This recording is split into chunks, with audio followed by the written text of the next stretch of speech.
थेट जाणार आहोत। देवेंद्र कोल्हटकर आमचे प्रतिनिधी दक्षिण मध्य मुंबईमधून आपल्या सोबत आहेत। देवेंद्र, इथे पुन्हा एकदा राहुल शेवाळे ही आपली जागा राखण्यामध्ये यशस्वी होणार का,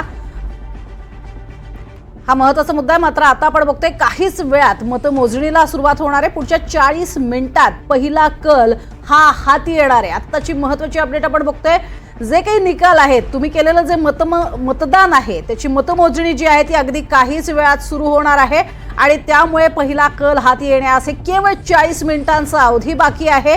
ठिकठिकाणच्या स्ट्रॉंग रूम उघडण्यात आलेले आहेत। तिथे जालन्याचं दृश्य आपण बघतोय, ज्या ठिकाणी रावसाहेब दानवे जे आहेत त्यांचं औक्षण केलं जातंय। इथे दणदणीत विजय आणि हॅट्रिक पुन्हा एकदा दानवे साधणार असं म्हटलं जातंय आणि त्यामुळेच इथे त्यांचं औक्षण करून ते घराच्या बाहेर पडतानाची ही दृश्य आपण बघतोय।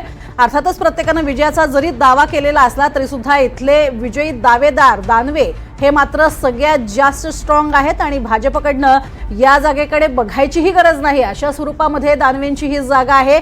गेल्या आपण कित्येक वर्षातली हॅट्रिक जी आहे ते दानवे आता पुन्हा एकदा मोडणार का हे पाहणं महत्त्वाचं ठरणार आहे, कारण जे कल हाती आलेले आहेत त्या कलानुसार दानवे हेच पुन्हा विजयी होतील असा विश्वास इथे व्यक्त केला जातोय।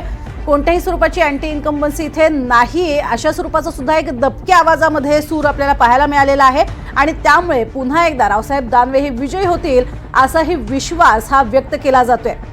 आणि त्यामुळेच आपण बघतोय आता ठिकठिकाणच्या स्ट्रॉंग रूम ज्या आहेत त्या उघडण्यात आलेल्या आहेत। ठीक 8 वाजता मतमोजणी जी आहे ती सुरू होणार आहे। मात्र त्याआधी आपण बघतोय सगळे उमेदवार हे आपल्या विजयाचा उत्सव जो आहे तो साजरा करण्यासाठी तयार होत आहेत।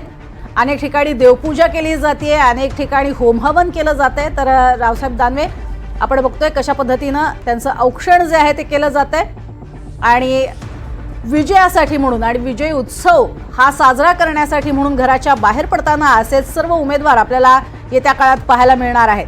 तर हा एक वेगळा उत्साह जो आहे तो आपल्याला पाहायला मिळणार आहे। लोकशाहीचा उत्सव जो आहे तोच एक प्रकारे आता साजरा होणार आहे।